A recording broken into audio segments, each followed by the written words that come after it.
All right, so I'm going to begin. So hello everyone.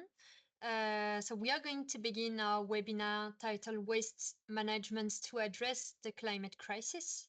I am Pauline. I'm working at the French Solid Waste Partnership as Communication Manager, and I will introduce the agenda and the housekeeping rules for today's webinar. So about the agenda, so we will begin to launch the French Solid Waste Partnership publication, and we will go deeper in some key topics of the reports. Then we will jump in Baku, and we will have some news from the Waste and Resources Pavilion. After that, we will go through few case studies on mitigation pathways. And finally, we will highlight the urgent needs to have international cooperation to reach environmentally sound management of waste.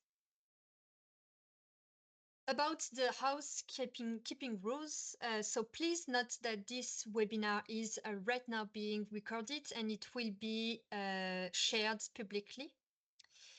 So you have a chat box in the screen, and this one should be used only to put comments, and you may put your name, organization, and country. And if you have questions, please use the Q&A box, and we will have some time during the webinar to answer those questions. So thank you very much. I will leave the floor to Corinne Tromsdorf. She's the Executive Director of the French Solid Waste Partnership, and I wish you a very pleasant webinar. Thank you.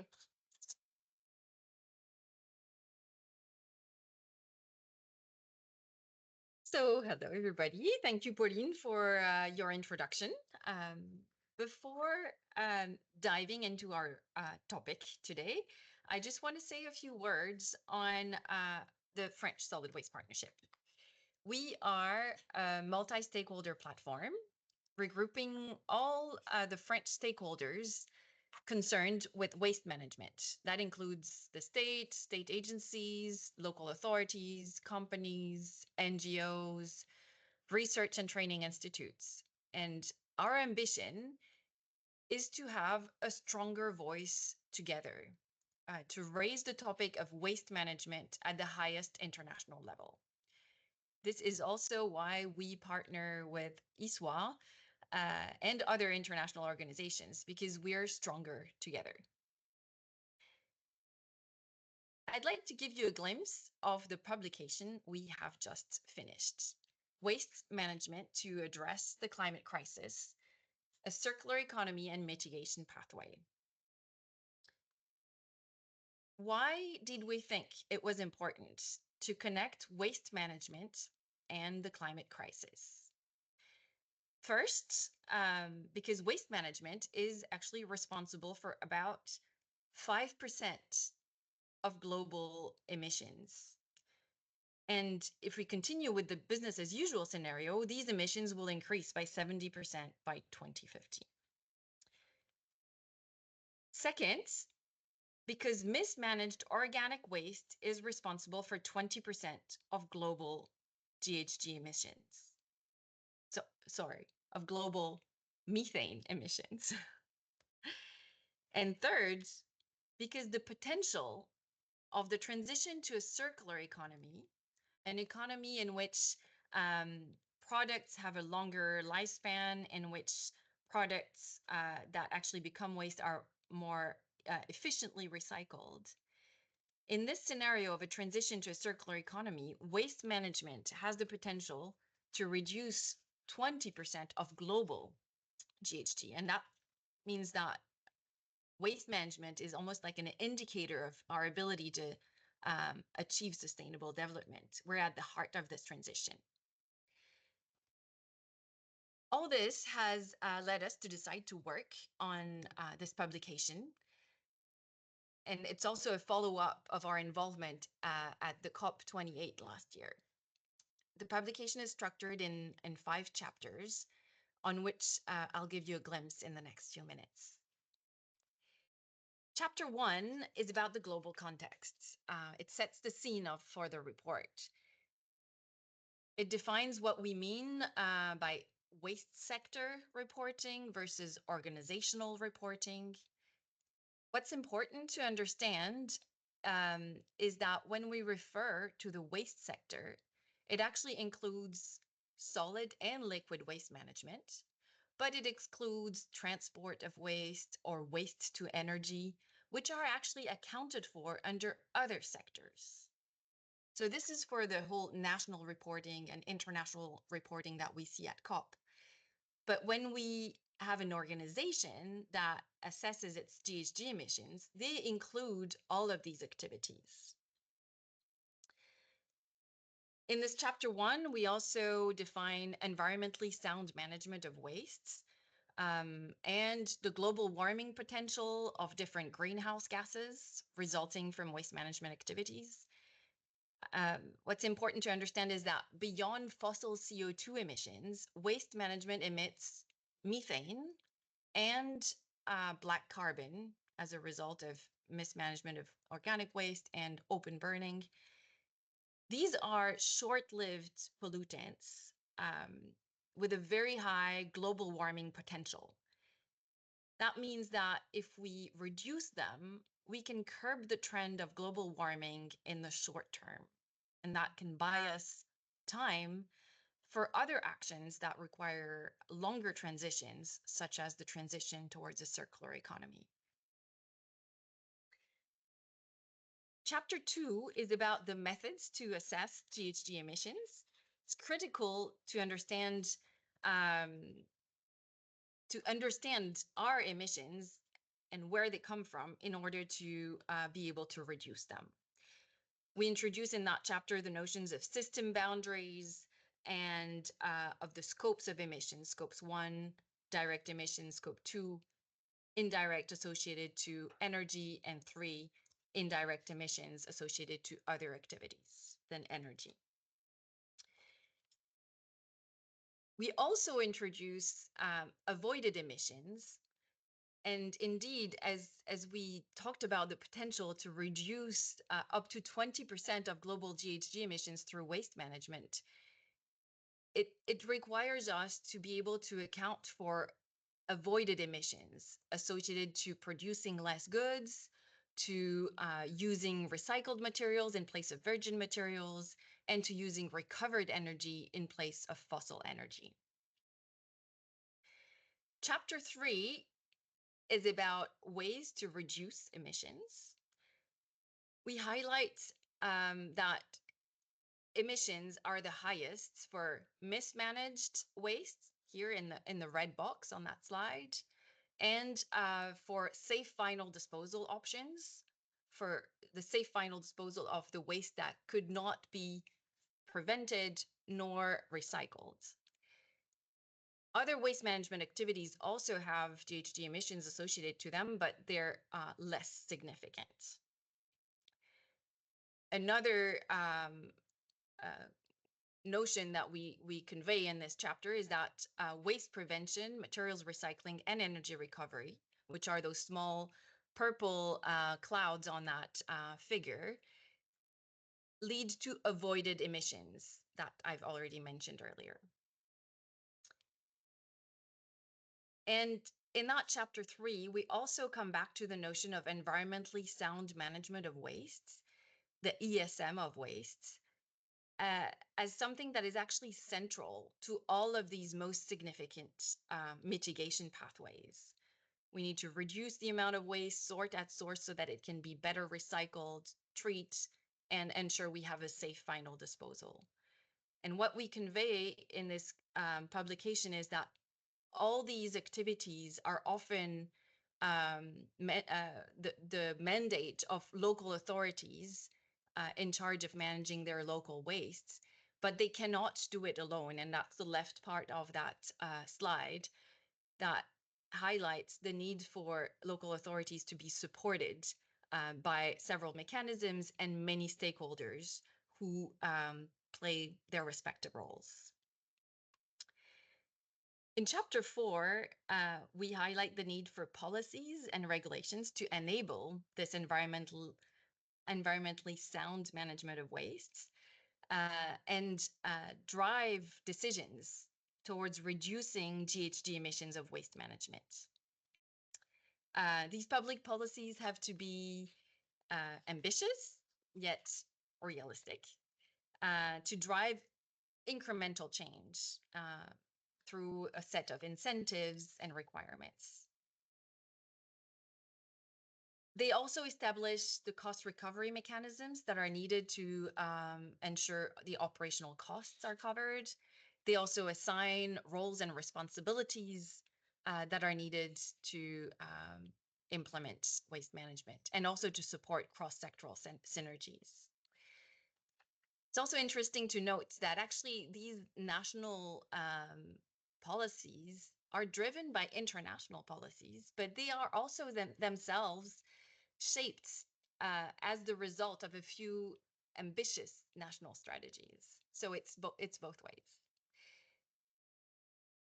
In chapter 5, we highlight the need for international financing to support the countries in which the fiscal policies are not sufficient, in which the national funding for waste management is not sufficient.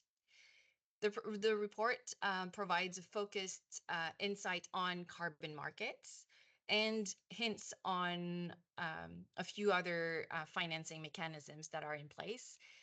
A separate full report would be needed to fully tackle that very important topic of financing. Now, this publication is available for download as of today in English, and a French version is being finalized and will be online as of December 9th. So stay tuned if you have French-speaking people in your network, or if yourself would like to read this publication in French, it will be available as of December 9th.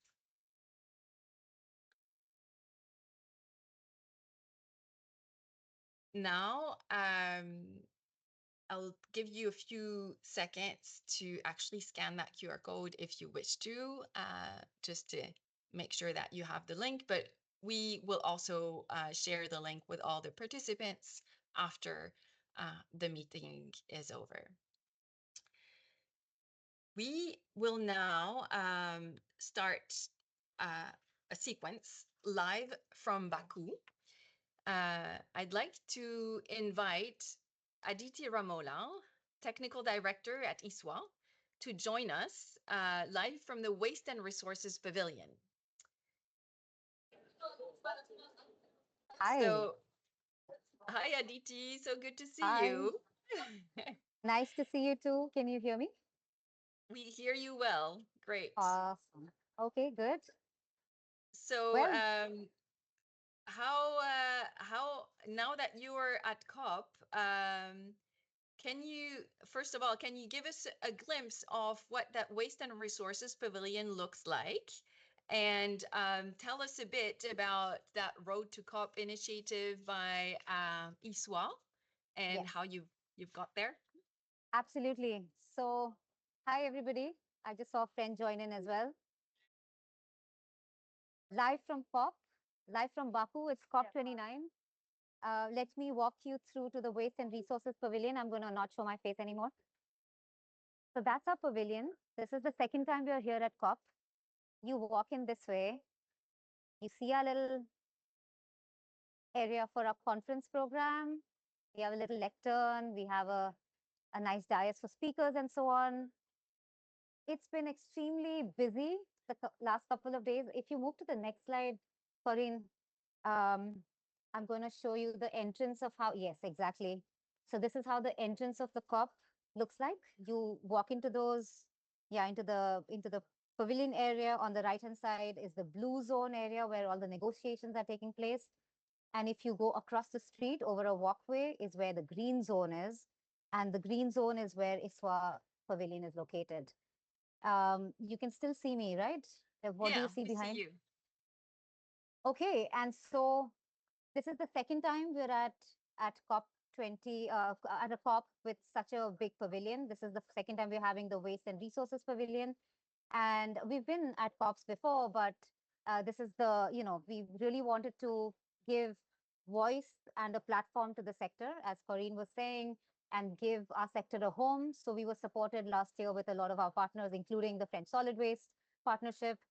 And we had set up a pavilion last year, and we basically organize several sessions around different topics in waste management. So we have everything from open burning of waste to food waste prevention to financing of waste management to waste to energy technologies and so on.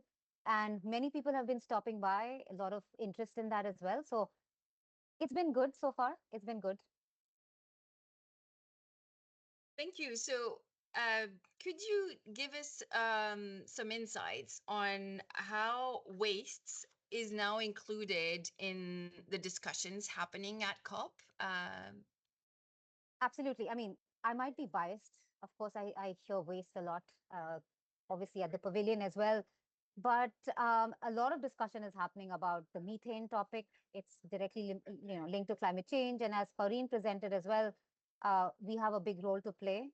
A lot of sessions are in the blue zone are also having discussions about waste and methane reduction from our sector, whether it's about strategies of diverting organic waste from landfills and dump sites. It's also about food waste. It's about the financing of our sector and so on. So I think a lot of bits and pieces are moving and a lot of people are talking about this. Um, Maybe I'm biased, but I think a lot more needs to be done. So I think having a pavilion like this um, helps our cause, and it basically brings the message to the right stakeholders. A lot of people who don't think about waste management in that way, they start thinking about it. So there's a lot of I think a lot of talk happening. And just this morning, I mean, the focus on methane is so big.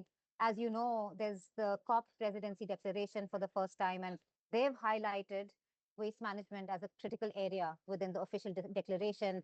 And so that also emphasizes moving towards the circular economy, having an approach to the waste hierarchy, looking at waste prevention with a focus on sustainable consumption patterns and so on. So a lot of discussion there as well. And this is a very positive movement. I mean, for the ISWA members who've been with us for the last, 2 decades or so, you've seen that conversation happen as at a side event. Then maybe we had a little booth, and now we are at a pavilion. It shows the journey that we've been on.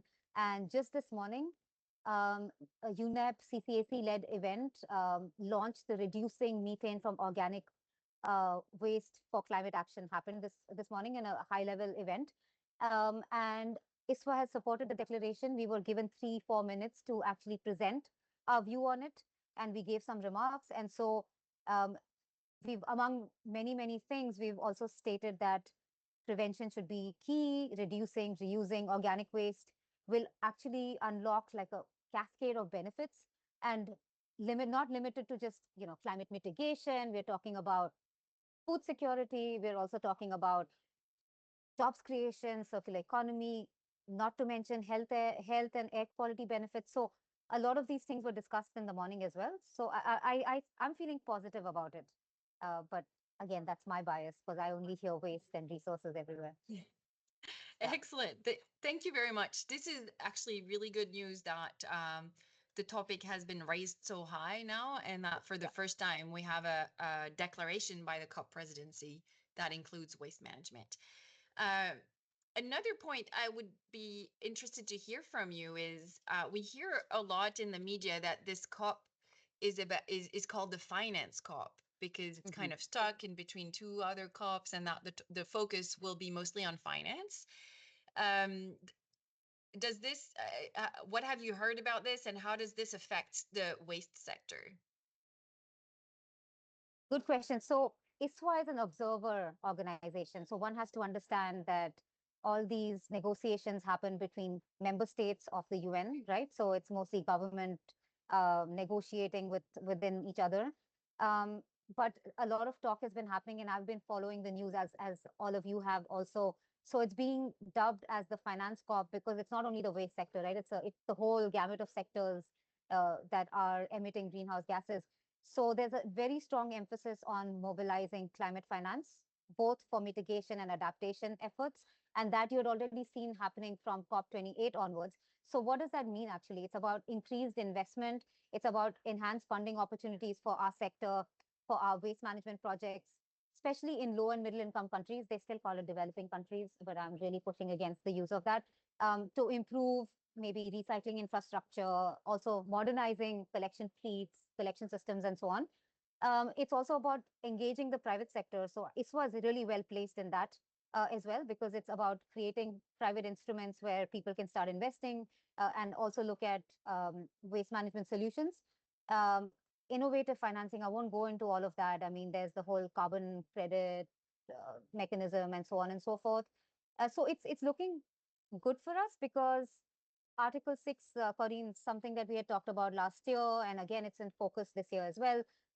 Within Article 6, countries can work together to meet their climate goals, climate actions and targets effectively and efficiently. So you have, you can Google all of that. You can find out more about it. But a few main components of that is basically 6.2, 6.4, and 6.2 is talking about trading credits, and 6.4 is about, it's the new CDM. If you had looked at it before, it's the Sustainable Development Mechanism now.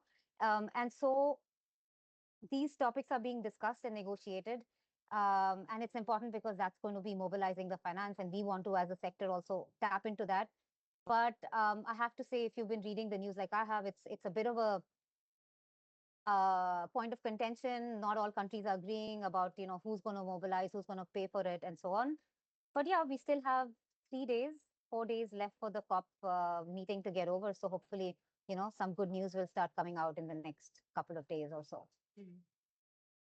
All right, thank you. Yeah, so some of the big countries are missing around the table for these negotiations. So we'll see where that leads us. But it's definitely a very important topic, and we hope that the discussions happening, even if they don't come to a final conclusion, at least they really move forward the working document that needs to then be approved by all countries.